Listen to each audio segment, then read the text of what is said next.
అస్సలాము అలైకుం రహమతుల్లాహి వబర్కాతుహు. అందరికీ నమస్కారం. నేను మీ అఫ్జల్ని. 5 రాష్ట్రాలలో మొన్న జరిగిన ఎన్నికల్లో ఫలితాలు స్పష్టంగా వెలువడ్డాయి.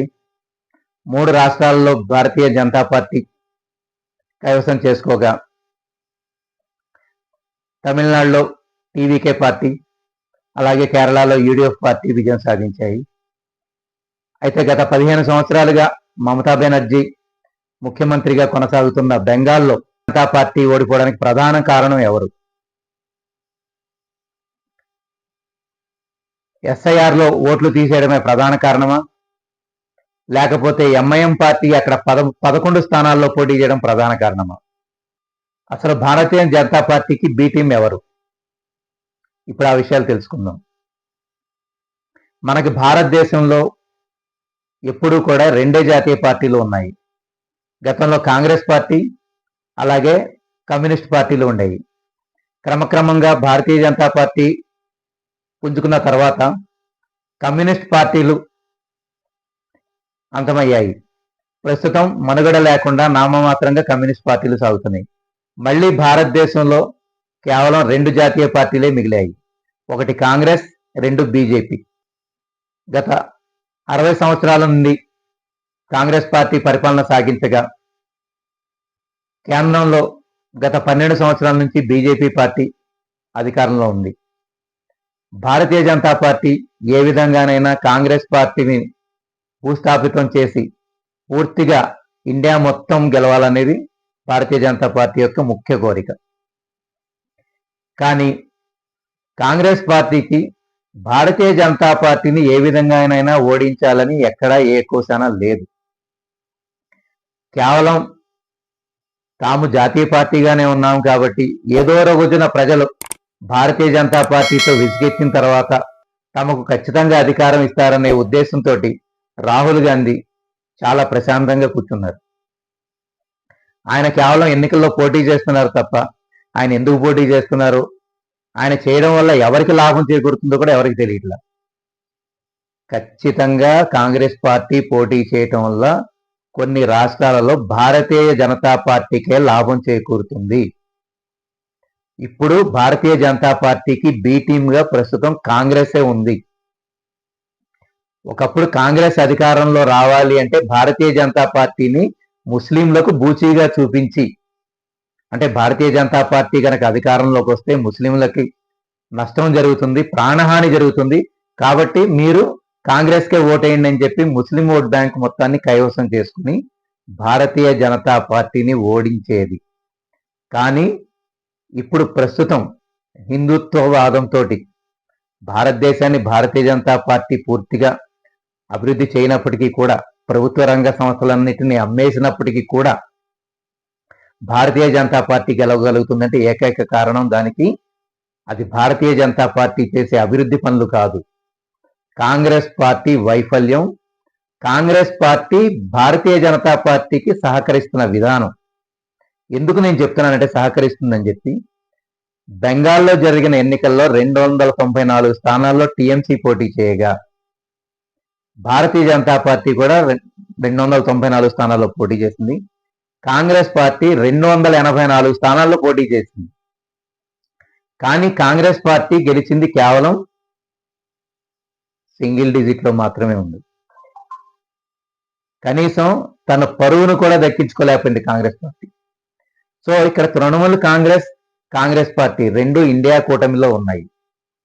ఇండియా కూటమిలో ఉన్నప్పుడు 2 పార్టీలు కలిసి పోటీ చేస్తే భారతీయ జనతా పార్టీని ఖచ్చితంగా అడ్డుకొని తృణమూల్ కాంగ్రెస్ పార్టీ గెలిచేది.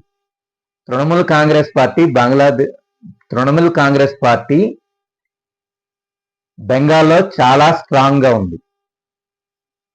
కాబట్టి తృణమూల్ కాంగ్రెస్ పార్టీని ఓడించడానికి భారతీయ జనతా పార్టీ ఎన్ని రకాల మార్గాలు ఉన్నాయో అన్నిటినీ ఎంచుకుంది. తృణమూల్ కాంగ్రెస్ పార్టీలో ఉన్న హుమాయూన్ అనే ఒక అభ్యర్థిని బయటికి తీసుకొచ్చి స్వతంత్ర పార్టీ పెట్టించి అతనికి 1,000 కోట్ల రూపాయలు ఇచ్చి దాని ద్వారా అతనితో 100 స్థానాల్లో పోటీ చేయించి తృణమూల్ కాంగ్రెస్ ని బలహీనపరిచింది. అయితే ఇవన్నీ పక్కన పెడితే ఇండియా కూటమిలో కలిసి ఉన్నప్పుడు కాంగ్రెస్ అండ్ తృణమూల్ కాంగ్రెస్ విడివిడిగా ఎందుకు పోటీ చేసింది? ఆంధ్రప్రదేశ్లో Bharatiya Janata party, Telugu Desam party, Janasena party 3 కలిసి పోటీ చేసాయి కాబట్టి జగన్ మీద విజయం సాధించగలిగాయి. అదేవిధంగా ఇప్పుడు ఇక్కడ 294 స్థానాలు ఉంటే 284 స్థానాల్లో కాంగ్రెస్ పార్టీ పోటీ చేసింది. 284 స్థానాల్లో పోటీ చేసిన కాంగ్రెస్ ఎన్ని స్థానాలు గెలుచుకుంది? కేవలం కాంగ్రెస్ పార్టీ తృణమూల్ కాంగ్రెస్ ఓటుని చేల్చడానికి మాత్రమే బెంగాల్ ఎన్నికల్లో పోటీ చేసింది, తృణమూల్ కాంగ్రెస్తో కలవకుండా. ఇండియా కూటమిలో ఉన్నప్పుడు 2 పార్టీలు కలిసి పోటీ చేస్తుంటే ఖచ్చితంగా విజయం ఈ రోజున టీఎంసీది. ఇప్పుడు కన్నా మేల్కోండి సోదరులారా, కాంగ్రెస్ పార్టీ, బీజేపీ పార్టీ 2 ఒకే తాను ముక్కలు. 2 పార్టీల్లో కూడా ఆర్ఎస్ఎస్ వారు ఉన్నారు. నేను ఛాలెంజ్ చేస్తున్నాను, దమ్ముంటే రాహుల్ గాంధీకి కాంగ్రెస్ పార్టీలో ఉన్న ఆర్ఎస్ఎస్ వాళ్ళని పార్టీ నుంచి బహిష్కరించమని చెప్పండి. ఆ దమ్ము రాహుల్ గాంధీకి లేదు. ఖచ్చితంగా ఈవేళ కాకపోతే రేపైనా సరే ప్రజలే విసిగి వేసారి భారతీయ జనతా పార్టీకి ఓటేయకపోతే ఆల్టర్నేట్ ఇంకో జాతీయ పార్టీ లేదు కాబట్టి నాకు మాత్రమే ఓటేస్తారు. అప్పటిదాకా నేను ప్రతిపక్ష హోదాలో హాయిగా అన్ని మర్యాదలు, సకల సౌకర్యాలు పొందవచ్చనే భావనలో రాహుల్ గాంధీ ఉన్నారు. ఆయన భారతీయ జనతా పార్టీని ఓడించాలని గనక కంకణం కట్టుకుని ఉంటే ఇప్పుడు జరిగిన ఎన్నికల్లో ఖచ్చితంగా తృణమూల్ కాంగ్రెస్తో కలిసి వెళ్ళేవారు, లేదా అసలు పోటీ కూడా చేయకుండా తృణమూల్ కాంగ్రెస్కి పూర్తిగా మద్దతు ఇచ్చేవారు. కానీ ఆయనకి ఎక్కడా కూడా భారతీయ జనతా పార్టీని ఓడించాలని లేదు. అదేవిధంగా 15 సంవత్సరాల నుంచి కంటిన్యూగా గెలుస్తున్న తృణమూల్ కాంగ్రెస్ను ఓడించడానికి మాత్రం కాంగ్రెస్ పార్టీ చాలా చక్కగా పనిచేసింది, చాలా బలంగా పనిచేసింది. ఇంకా బెంగాల్ ఓటమికి అసదుద్దీన్ ఓవైసీ కారణమని ఇంకా చాలా మంది కాంగ్రెస్ వాదులు ఇంకా ఎందుకు మొదలు పెట్టలేదో నాకు అర్థం కావట్లేదు. ఈ పాటికే మొదలు పెట్టేయాలి. అసదుద్దీన్ ఓవైసీ గారు వెళ్ళారు బెంగాల్, అక్కడ ఆయన 11 స్థానాల్లో పోటీ చేశారు. అందువల్ల తృణమూల్ కాంగ్రెస్ ఓడిపోయింది, కాంగ్రెస్ పార్టీ కూడా ఓడిపోయింది, లేదంటే బీజేపీ పార్టీ గెలిచేది కాదని ఈ పార్టీకి మొదలు పెట్టాలి. మరి ఈసారి ఎందుకు మొదలు పెట్టలేదో అంటే ఇక్కడ హాస్యాస్పదమైన విషయం ఏంటంటే ఎంఐఎం పార్టీ 11 స్థానాల్లో పోటీ చేస్తే 294 స్థానాల్లో మిగతా స్థానాలను ఎందుకు గెలవలేకపోతున్నారు? ఇదేమీ ఆలోచించరు.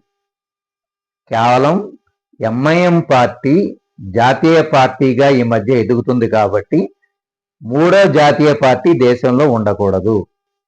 ఆర్ఎస్ఎస్ భావజాలంతో పనిచేస్తున్న భారతీయ జనతా పార్టీ అయినా ఉండాలి, లేదంటే కాంగ్రెస్ లో సగం మంది ఆర్ఎస్ఎస్ వాళ్ళు ఉన్నారు కాబట్టి ఆ పార్టీ అన్నా, అంటే కాంగ్రెస్ పార్టీ అన్నా మనుగడలో ఉండాలి. తప్పితే 3వ పార్టీ అంటే బడుగు బలహీన వర్గాలకి, దళితులకి, ఆదివాసీలకి అండగా నిలబడే పార్టీ ఈ దేశంలో రాకూడదు. ఈ 2 పార్టీలు కలిసి వేరే పార్టీని రానివ్వరు. దీనివల్ల బడుగు బలహీన వర్గాల వారికి అధికారం రాకూడదు. డాక్టర్ బాబాసాహెబ్ అంబేద్కర్ ఏదైతే కలలు కన్నారో అవి కలలుగానే మిగిలిపోవాలి. రాజ్యాంగాన్ని వీళ్ళు అమలుపరచరు, కేవలం రాజ్యాంగాన్ని అమలు పరుస్తున్నామని చెబుతూ చేసే ఘోరాలన్నీ చేస్తూ ఉంటారు. దీనికి ప్రతిపక్షంలో ఉన్న కాంగ్రెస్ కూడా గట్టిగా పోరాటం చేయదు. ఎందుకంటే ఖచ్చితంగా ఏదో రోజున ప్రజలు విసిగిపోయిన తర్వాత ఖచ్చితంగా నాకు ఓటేస్తారు, ఆల్టర్నేట్ లేదు కాబట్టి. ఇది కాంగ్రెస్ వైఖరి. కాబట్టి ప్రజలారా, ముఖ్యంగా బడుగు బలహీన వర్గాల సోదరులారా, అలాగే మైనార్టీ సోదరులారా, ఆదివాసీ సోదరులారా, మేల్కొనండి. ఇకనైనా భారతీయ జనతా పార్టీని, కాంగ్రెస్ పార్టీని రెండింటినీ ఓడించాలి. మరో స్వాతంత్ర పోరాటం చేయాల్సిన అవసరం ఉంది. మనకి ఈ దేశంలో మన హక్కుల కోసం మనం పోరాటం చేయాలి. గతంలో వర్తకం కోసం వచ్చిన బ్రిటిష్ వారితో పోరాటం చేశాం. ఈ పోరాటంలో కూడా మొదటగా పోరాటం మొదలుపెట్టిన మహానుభావులు ఎవరైనా ఉన్నారంటే ఆదివాసీలు, దళితులు, ముస్లింలే. అదేవిధంగా ఇప్పుడు కూడా మనపై పెత్తనం చలాయిస్తున్న ఈ యొక్క ఆర్ఎస్ఎస్ భావజాలం కలిగిన వారికి మనం ఖచ్చితంగా బుద్ధి చెప్పాలి అంటే మనమంతా మేల్కొనాలి. మనందరినీ ఏకతాటిపై తీసుకొచ్చి మనల్ని మన హక్కుల కోసం పోరాటం చేసే ఏకైక పార్టీ ఏదైనా ఉంది అంటే మజ్లిస్ ఇత్తెహాదుల్ ముస్లిమీన్ ఎంఐఎం పార్టీ. కాబట్టి సోదరులారా మేలుకోండి.